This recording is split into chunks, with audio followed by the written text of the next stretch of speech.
The Department of Mental Health and Substance Abuse is, in Dr. Jim Kiffer's eyes, a completely different facility now than it was when he first took over the reins as federal manager in March 2010. It was a ruling critics somewhat hoped for, but not the time frame they expected. Judge Consuelo Marshall on Wednesday ordered the return of mental health back to the government of Guam, but she also gave Dr. Kiffer 3 more months before making it official.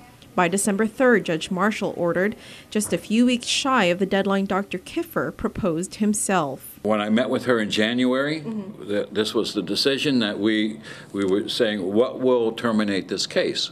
And we decided to approach it in this fashion in January.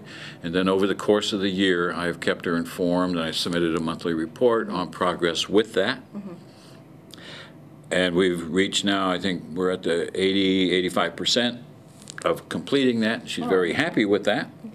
And she said, okay, just finish up these 3 or 4 that you have to do, and we'll set an end date to the FMT, not necessarily to the case, but to the FMT. And we talked about that, and I proposed December, and she picked the day in December. So that was her choice. So obviously this is something we've worked at for a year to reach December and close this out, which we did do. So I see it as a success in that respect. But attorney Daniel Summerfleck, who filed the lawsuit against the government 12 years ago, was disappointed with the decision.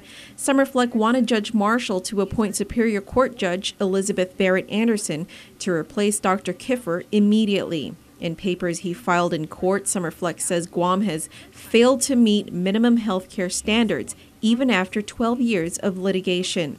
But Kiffer disagrees. Just some of the accomplishments in this year so far, he says, includes rebuilding the department's computer infrastructure, hiring more psychologists, improving community-based crisis services, consolidating some inpatient units, and decreasing inpatient admissions.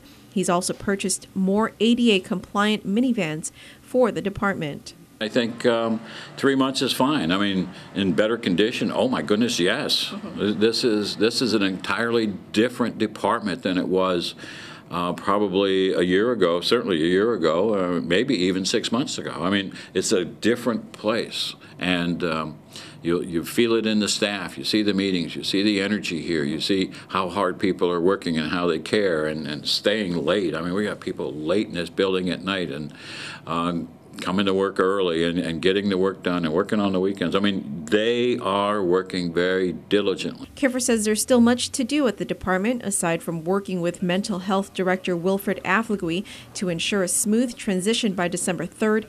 He says he wants to give the building a facelift by getting it repainted and water blasted. He also wants to beef up security, among other projects.